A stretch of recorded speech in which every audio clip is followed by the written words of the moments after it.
हो गया नर्मदा जी का और सोनभद्र। लेकिन जिस समय नर्मदा मैया और सोनभद्र के सामने मंडप में आई विवाह के लिए, दोनों बैठ गए नर्मदा मैया और सोन। इतने ही में क्या हुआ कि सोनभद्र जुहिला की तरफ देख करके हाथ से जुहिला के साथ करने लगा। नर्मदा मैया को शक हो गया, पति कितना ही चालाकी करे पत्नियों को शक हो ही जाता है। बेचारा एक बार 3 बार एक गली में चले जाए, चौथी बार तो पूछ ही लेती कि हम बहुत जा रहे हो। बड़ी मौत है। बेचारा पति अगर किसी महिला सब्जी वाली के यहाँ से 10 दिन तक कंटिन्यू सब्जी ले ले तो पत्नी को उठेगी, लौकी आपको ज्यादा पसंद नहीं है। बेचारी बड़ी मौत है, ना आ सकता है ना जा सकता। नर्मदा मैया को शक हो गया। नर्मदा मैया ने सोन से कहा विवाह को मंडप में, विवाह शुरू नहीं हुआ, आई है मंडप में। नर्मदा मैया ने सोन से कहा एक बार बताओ तुम्हारा और ये जुहिला का चक्कर क्या है? इतने में तो हाथ पैर कर गए सोन। मैं आपसे नहीं बोलूं नर्मदा मैया, नर्मदा मैया बहुत स्वाभिमानी है, अपना अपमान जरा सा भी सहन नहीं करती नर्मदा मैया। इसलिए घर का कूड़ा कूड़ा करकट जाकर नर्मदा मैया मत डाला करो। हवन की भगू 2 साल पुराने फूल बीलपत्री ये तुम पुण्य कर रहे हो क्या? नर्मदा मैया को अपना अपमान बिल्कुल सहन नहीं। नर्मदा मैया ने कहा क्या खिचड़ी पकड़ी तुम दोनों में? सोन ने धीरे से कह दिया नर्मदा मैया से कि हम तो जुहिला से प्रेम करते हैं। और जैसे ही ऐसा कहा भगवती नर्मदा खड़ी हुई मंडप में और सोन से कहा आज के बाद मैं नैष्ठिक ब्रह्मचारी रहूंगी, मेरा पुरुष समाज से विश्वास टूट गया। मेरे साथ धोखा किया सोन ने, मुझे पहले बता देता। और जुहिला से कहा कि आज के बाद तू मेरी कोई सखी नहीं, तूने मेरे साथ धोखा किया है, पहले बता देती। और सोन रही बात तो अब मैं तेरे साथ नहीं रह सकती 1 मिनट भी, इसलिए अब तू बहेगा पूर्व और मैं बहूंगी पश्चिम। बोल नर्मदा मैया की। इस जिद में नर्मदा मैया उल्टी गई। सोन का एक बूंद जल भी नर्मदा मैया में कहीं नहीं मिलता। सोन उल्टा बहा अमरकंटक से, दोनों अमरकंटक से निकले, नर्मदा जी भी और सोनभद्र भी। लेकिन सोनभद्र उल्टा गया है। नर्मदा जी के हाथ जोड़े, पांव जोड़े, नर्मदा मैया ने कहा भाग इधर से। नर्मदा मैया ने दीला तो सोन पहुंच गए इधर, और नर्मदा मैया ने कहा आप सब इधर गए, अब मैं इधर जाऊंगा। बोल नर्मदा मैया की जय। उल्टी चली। इसलिए दूसरी कथा कि नर्मदा मैया अपना प्रेम पत्र जुहिला के द्वारा सोन को पहुंचाती थी। लेकिन जब क्या हुआ, नर्मदा मैया ने एक पत्र अपना लेकर सोन को पहुंचाया जुहिला के साथ। कई दिनों तक जुहिला लौटी नहीं। जब नर्मदा जी जुहिला का पता लगाने के लिए सोन के घर गई तो देखा तो सोन ने जुहिला से विवाह कर लिया था। नर्मदा मैया ने वही श्राप दे दिया कि आज के बाद सोन हमारा तुम्हारा कभी मिलन नहीं होगा, और अब इसी जिद में मैं कभी विवाह नहीं करूंगी। इसलिए नर्मदा मैया ने विवाह किया। अमरकंट से मेरी मां प्रकट हुई है और बहुत सारे घाटों की दिव्य दिव्य महिमा कही गई। आपसे हमने कड़ी दिव्य महिमा कही थी उनकी मैया के घाटों की। और ओमकारेश्वर क्षेत्र में हमने कथा प्रारंभ किया था। ओमकारेश्वर से आगे बढ़ते बढ़ते एक घाट आता है मैया का। बहुत सारे घाट बीच में हैं, कल उनके नाम भी मैंने आपको सुनाए थे। एक सिद्धघाट नाम का स्थान है और इस सिद्धघाट को ही नेमावर कहा जाता है। हंडिया नेमावर आज के सिद्धघाट सिद्ध क्षेत्र तीर्थ है नर्मदा के इस किनारे पर और इस घाट को नेमावर कहा जाता है आज की भाषा में, क्योंकि यहाँ भगवती नर्मदा का नाभि कुंड है। कौन सा कुंड है? नाभि, मैया की नाभि है। मार्कंडे ऋषि कहते हैं युधिष्ठिर से कि हे युधिष्ठिर, मेरी तपस्थली भी सिद्धघाट नेमावर है। बहुत वर्षों तक नेमावर में तपस्या की मार्कंडे और यहाँ पर एक ग्वाल टेकरी है। युधिष्ठिर ने पूछा कि बाबा इसको ग्वाल टेकरी क्यों कहते हैं, यहाँ की क्या महिमा है, मुझे आप बताइए। बोले कई देवताओं ने यहाँ तपस्या की है, इसके कारण ये सिद्ध क्षेत्र हुआ, इसलिए सिद्ध क्षेत्र तीर्थ हुआ और नेमावर में सिद्धेश्वर ज्योतिर्लिंग की स्थापना हुई।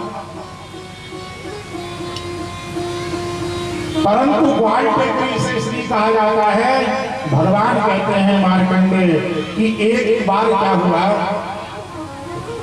एक ग्वालक गाय चराता, तो गाय चराते चराते क्या देखता है वो कि एक बहुत सुंदर गौ माता उसकी गायों में मिल जाती है। कई महीने हो गए उसको, अब वो ये सोचने लगा ग्वाला चरवाहा कि ये बड़ी सुंदर गौ माता है, किसकी गौ माता है, इसका धनी का पता नहीं। तारे अपन क्या जाता चरा दो, कई महीनों तक चराते रहा। अच्छा क्या होता था, वो चरवाहा जब अपनी गौ माता को लेके आए उसके बाद वो गौ माता आती थी और चरवाहे में जाने से पहले पता नहीं गौ माता कहाँ चली जाती थी, रोज देखे। अब उसके दिमाग में ये भी टेंशन की गौ माता आखिर जाती कहाँ है और आती कहाँ से। एक दिन उसने मन में सोचा, सुनिए सिद्धनाथ नेमावर की कथा, एक दिन उस वाले ने सोचा कि गौ माता तो बड़ी हष्टपुष्ट है, लगता है कोई बहुत बड़ा आदमी, बड़ा आदमी है, तो आज एक काम करो, इस गौ माता के पीछे पीछे जाऊं उसके धनी के पास और इससे कम से कम 3-4 महीने से इसकी गौ माता चला रहा है, चरवाई तो ले आओ, बहुत मोटी रकम मिलेगी। अब उसने क्या किया, शाम को उस चरवाहे वाले ने उस गौ माता का पीछा करते करते करते वो एक गौ माता के साथ एक गुफा के अंदर चला गया। गुफा में जाके देखा तो गौ माता बोल हो गई, एक महात्मा है। महात्मा से कहा चरवाए हमारे चरवाया और कभी कह रहे मुट्ठी कितनी हो। महात्मा से बोला, बोले बाबा रोज के रोज भूरी फोकट में गैया चरवाते हो मुझसे, मेरी गाय के बीच में तुम्हारी गाय चलती है, अभी तक तुमने 1 रुपये मुझे को नहीं दिया, चरवाई नहीं दी। मैं 4 महीने से गाय चरा रहा हूं, चरवाई चाहिए मुझे। महात्मा ने उस वाले से कहा इधर आओ चरवाई को। ग्वाला चरा के महात्मा ने 10-20 कंकड़ उठाए और दे दिए चरवाई, ये मेरे बाबा के पास क्या रखा है, ये ले जा कंकड़। वो चरवाहा वो कंकड़ लेकर गुफा से बाहर निकला और मन में सोचने लगा कितना कंकड़ अब आए, चरवाहे नहीं तो कंकड़ दिए, ठीक है बाबा है, अच्छा चला दी। अब वो सोच रहा मन में, चलो अगर ने कम सेवा कर दी समझ लो, इन कंकड़ों को मैं क्या करता फेंक देता हूँ। उसने सब कंकड़ फेंक दिए, 3-4 बचा लिए। अब वो 3-4 कंकड़ बचा के घर गया। घर जाकर उसने जैसे कंकड़ों को देखा तो वो सारे कंकड़ हीरे जवाहरात थे। सिर्फ इतने लगा, अरे बाप रे, मैंने तो सारे कंकड़ फेंक आया। भागा जब गया तो ना तो उसको गुफा मिली, ना उसको गाय मिली, ना उसको वो बाबा जी मिले और ना उसने वो कंकड़ जो फेंके थे वो मिला, कुछ नहीं मिला। उसने रो रो के वहां महादेव और नर्मदा मैया की याद में अपने प्राणों को त्याग दिया। तभी से युधिष्ठिर उसका नाम ग्वाल टेकरी रखा गया। बोले ग्वाल टेकरी तीर्थ की जय। आपको एक बात हम बताएं, जो ग्वाल टेकरी है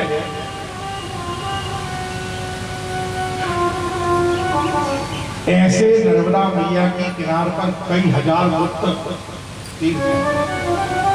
जब हम अपने हमारी जन्मभूमि तक अभी पहुंचेंगे, आज पहुंच जाए कल पहुंच जाए, तब आपको श्रवण कराएंगे घाट की महिमा। नर्मदा मैया के किनारे ऐसा कोई जीव नहीं जो है नहीं। ग्वाल टेकरी का महत्व सुनाया।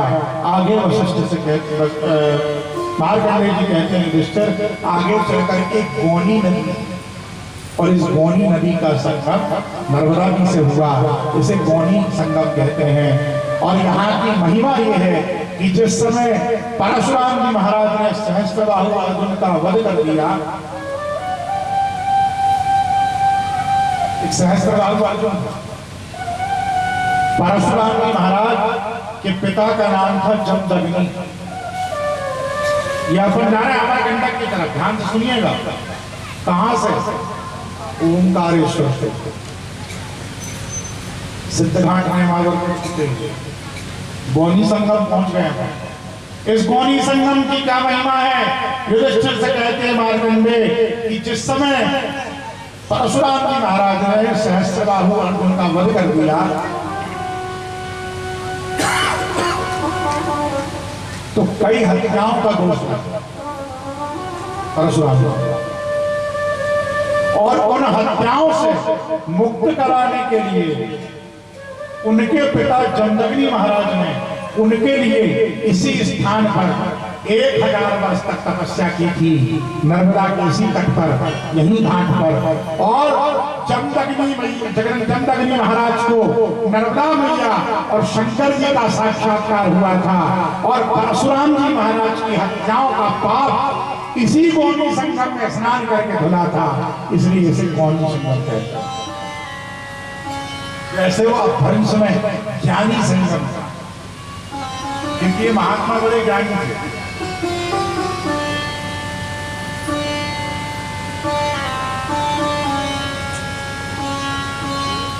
परशुराम जी महाराज ने भी यहाँ तप किया नर्मदा किनारे। आप सुन रहे हैं ना, कल सुना था आपने, मानधाता ने भी तप किया, कमल भार ने भी तप किया, गौरी शंकर महाराज किया, धूनी वाले दादाजी ने तप किया, तपिया ने तपस्या, और गौनी संगम में दोनों बाप बेटों ने तप किया, जमदग्नि महाराज ने और परशुराम ने। एक बात आपको बताएं, अगर कोई कहे पितृदोष लग जाए तो इस गौनी संगम में जाके युधिष्ठिर से कहते हैं मार्कंडेय, अगर कोई एक बार भी अपने पिता का तर्पण नर्मदा मैया के जल से इस गौनी संगम घाट पर कर देता है, तो उसके पितृ समस्त लोगों को त्याग के शिवलोक को प्राप्त हो जाते हैं और दोबारा संसार में नहीं आते। इसलिए अपने पितरों का तर्पण गौनी संगम में जरूर करना है। आगे ककेड़ा संगम है, यहाँ ककेड़ा नाम की एक छोटी सी नदी नर्मदा में यहाँ बहती है, और छिपानेर धार आगे कौशल्या नदी मिलती है, और आगे चल करके एक डिमावर क्षेत्र है, वहां पर डिंडिमेश्वर महादेव का मंदिर है, शिवलिंग है, उस शिवलिंग का नाम है डिंडिमेश्वर। यहाँ डिंडिमेश्वर में भगवान मार्कंडेय कहते हैं सबसे पहले महादेव ने यहाँ प्रकट होकर के अपने डमरू का निनाद किया था, भयंकर डमरू बजाया, और इसी डमरू की ध्वनि से वहाँ एक शिवलिंग प्रकट हुआ, और डमरू में जो टिन टिन होती ना, इसलिए उस शिवलिंग का नाम डिंडिमेश्वर पड़ा। बोल डिंडिमेश्वर महाराज की जय।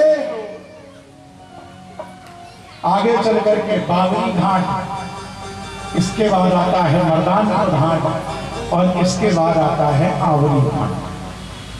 आवरी घाट किस किसने सुना नर्मदा जी के नाम? आप गए? अरे कथा में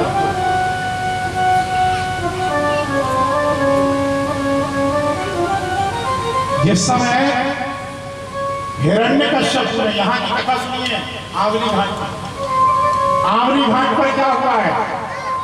मार्कंडेय मुनि कहते हैं ये युधिष्ठिर जिस समय हिरण्यकश्यप तपस्या करने के लिए चला गया और फिर उसने वरदान मांगा, न अंदर मरू, न बाहर मरू, न ऊपर मरू, न नीचे मरू, न देव से मरू, न दानव से मरू, न शस्त्र से मरू, न अस्त्र से मरू, न 12 महीनों में कभी मरू। ऐसा वरदान जब मांग लिया था ब्रह्मा से हिरण्यकश्यप ने, तो सारे देवता परेशान हो गए। सुनिए ध्यान से, इसी तीर्थ की महिमा के बाद आज की कथा हम विश्राम करेंगे जो 7 बजे।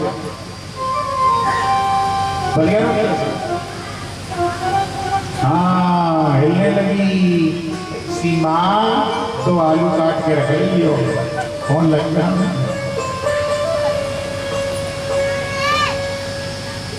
समझ में तो आ रही ना कथा, नहीं आ रही? अच्छा कौन कौन चाहता है कथा और चले?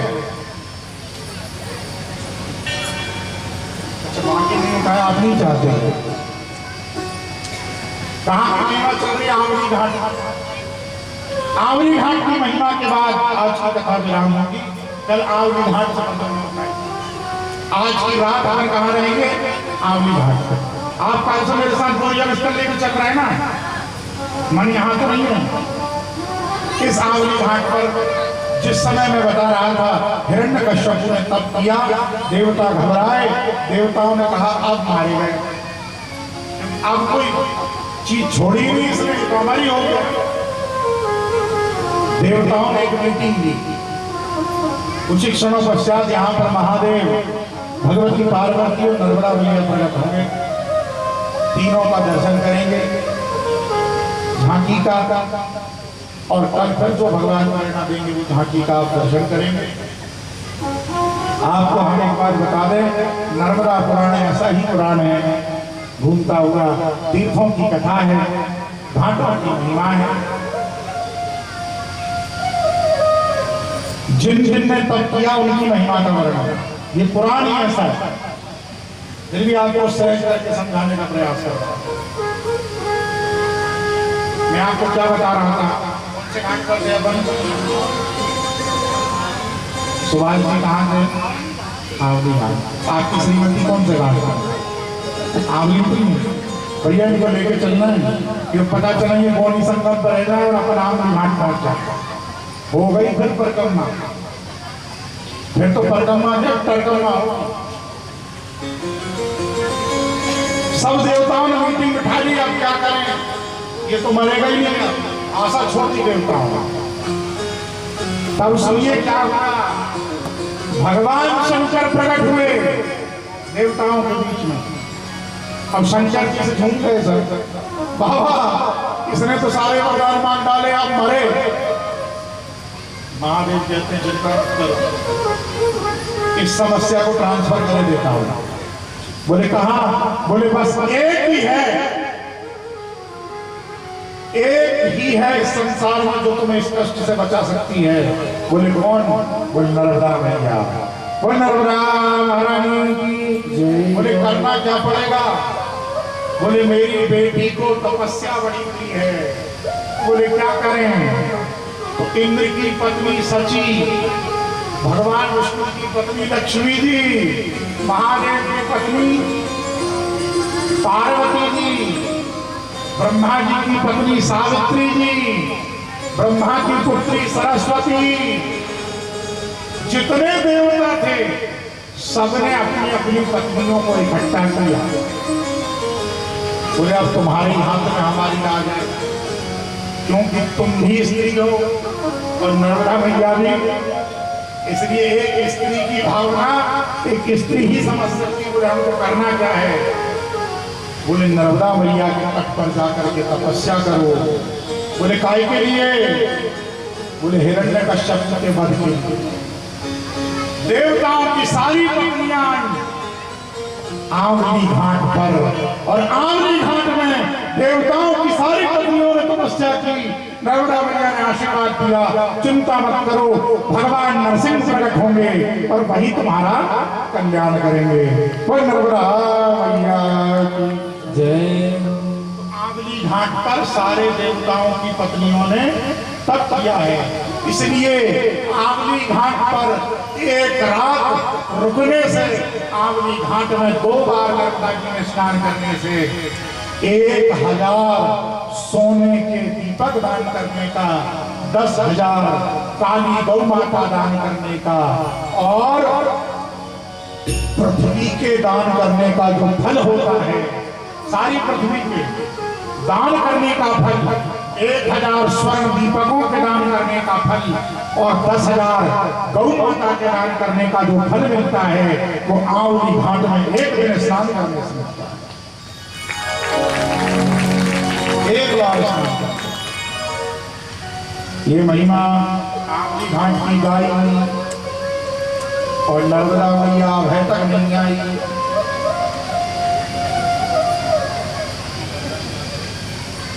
बरधान मांगना, मैंने आपसे कहा था हो सकता है नर्मदा मैया और शंकर जी की लड़ाई हो गई है, ऐसा भी हो सकता है।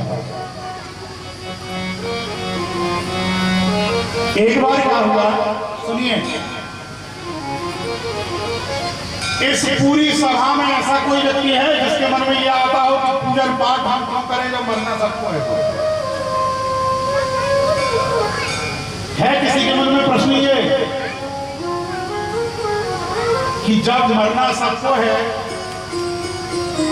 तो पूजन पाठ हम क्यों करें, दान क्यों करें, पुण्य क्यों करें, नर्मदा जी मैया में क्यों नहाएं? ऐसा कोई नास्तिक व्यक्ति यहाँ है जिसके मन में एक बात और व्यास आदि से, अभी तक जिनसे आपकी भेंट हुई होगी उनके विषय में मैं नहीं जानता, पर हमारे विषय में आप जरूर जानो। धर्म के विषय में जिसे भी शंका हो, रेस्ट में मिलना, आपकी शंका खत्म हो जाएगी। दास से बोलो आगे आगे। जिसके मन में जो कुछ प्रश्न हो धर्म के विषय में, धर्म की बात कर रहा हूं, नहीं तो आप लेके कंप्यूटर में जाओगे। धर्म के विषय में, शास्त्रों के विषय में, नर्मदा मैया के विषय में अगर किसी को कोई शंका हो, कोई नास्तिक हो, तो हमसे आके जरूर मिले। ये अभिमान नहीं, स्वाभिमान से कहता हूं। मैं ठाकुर जी का दास होने की औकात से अगर आपको संतुष्ट नहीं कर पाया तो जीवन में कभी कथा नहीं करूंगा। विश्वास नहीं, मुझे अच्छी बात याद है, यही बात पूछी ऋषियों से। एक राजा ने,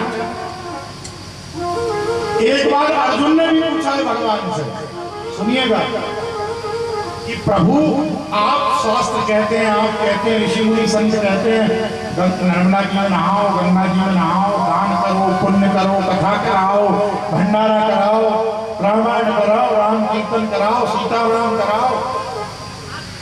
अर्जुन भगवान से क्या कह रहे हैं, जब प्रभु इस दुनिया में पापी भी मर जाता है और पूजन करने वाला भी मरता है, मरते दोनों हैं, फिर हम धर्म कर्म क्यों करें?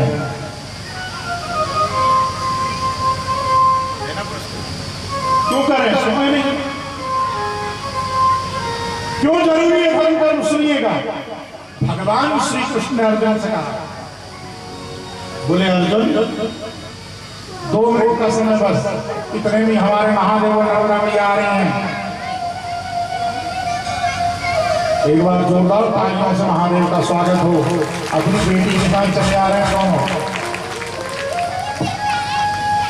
अरे हरे हरे महादेव शंभु काशी विश्वनाथ गंगे, हरे हरे महादेव शंभु काशी विश्वनाथ गंगे, हरे हरे महादेव शंभु विश्वनाथ गंगे, काशी विश्वनाथ गंगे, माता पार्वती गंगे, काशी विश्वनाथ गंगे, माता पार्वती गंगे, काशी विश्वनाथ गंगे,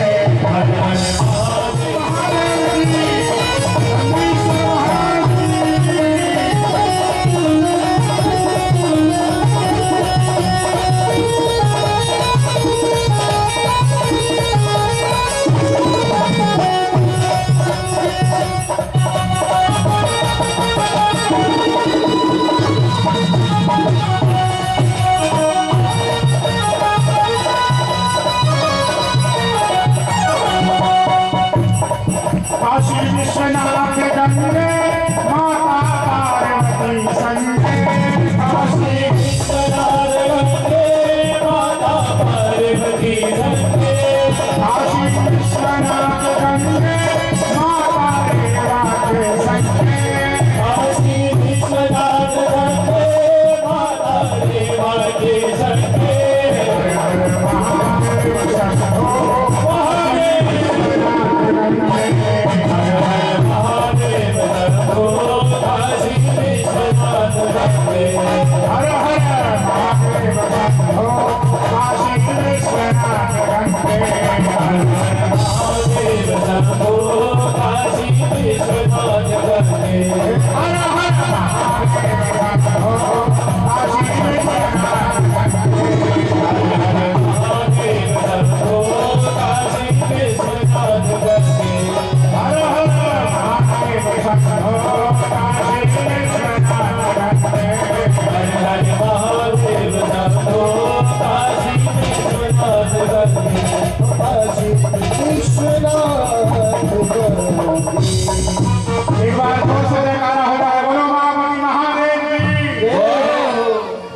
बोले उसको कसम महादेव की बोल नर्मदा मैया की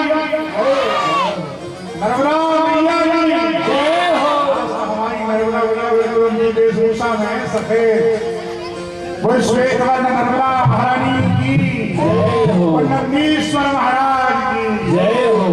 आज की दिव्य झांकी की जय हो। आप नहीं बोलना भैया, इधर पीछे इधर नहीं बोलना।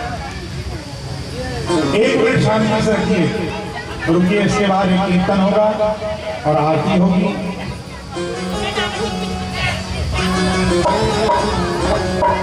साल भर गए। आपको मैं ये बता रहा था, मैं अपनी बात पूरी कर लूं, कि जब मरना सबको है तो हम धर्म पुण्य क्यों करें? अर्जुन ने पूछा भगवान से। भगवान ने क्या कहा, सुनिए ध्यान से।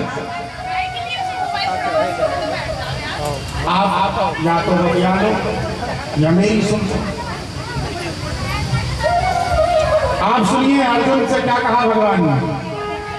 भगवान अर्जुन ने कहा कि जब मरना सबको है तो हम ध्यान पूजन क्यों करें? तब भगवान श्री कृष्ण कहते हैं, अर्जुन मरना सबको है, मृत्यु सबकी आएगी, लेकिन तुमने एक चीज देखी है, जब बिल्ली चूहे को पकड़ती है तो पकड़कर मुंह से खा जाती है, और जब बिल्ली चूहे अपने बच्चे को पकड़ती है तो सुरक्षित पहुंचा देती है। बस यही अंतर है कि जो दान पुण्य नहीं करेंगे, कथा नहीं सुनेंगे, वो उस बिल्ली और चूहे की तरह बिल्ली काल यानी काल रूपी बिल्ली उन्हें चूहे रूपी जीव को हमें खाकर चबा जाएगी, चबाकर निकल जाएगी। और जो दान पुण्य धर्म करेंगे उन्हें जैसे परमात्मा बिल्ली अपने बच्चे को सुरक्षित पहुंचा देती है, ऐसे वो भगवान हमारी देखरेख करेंगे। यही अंतर है धर्म करने में और नहीं करने में।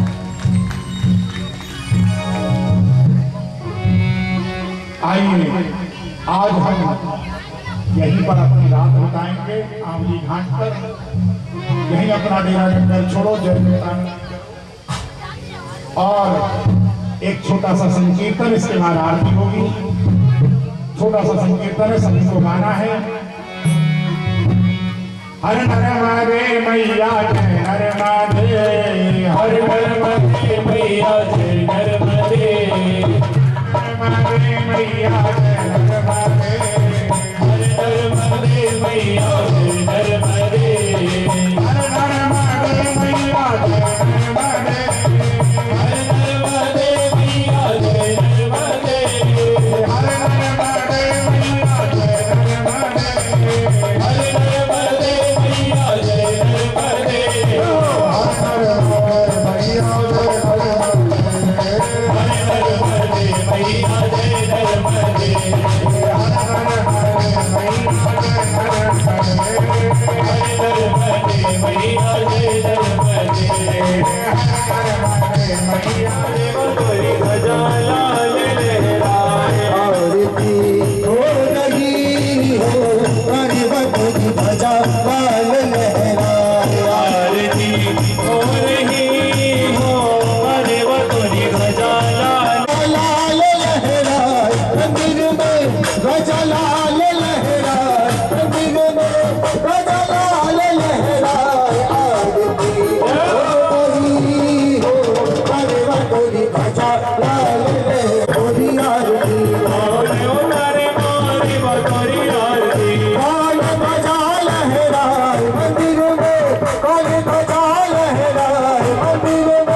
लाल लहराए। आरती हो रही हो मारे बतोरी ध्वजा लाल लहराए। भगत उतारे मरे बतोरी आरती, भगत उतारे मारे बतोरी आरती, भगत उतारे मरे बतोरी आरती। भगत उतारे मारे बतोरी आरती। संत ध्वजा लहराए मंदिर में, संत ध्वजा लहराए मंदिर में, संत ध्वजा लहराए। आरती हो रही हो मरे बतोरी ध्वजा लाल लहराए। आरती हो रही हो मारे बतोरी ध्वजा लाल लहराए।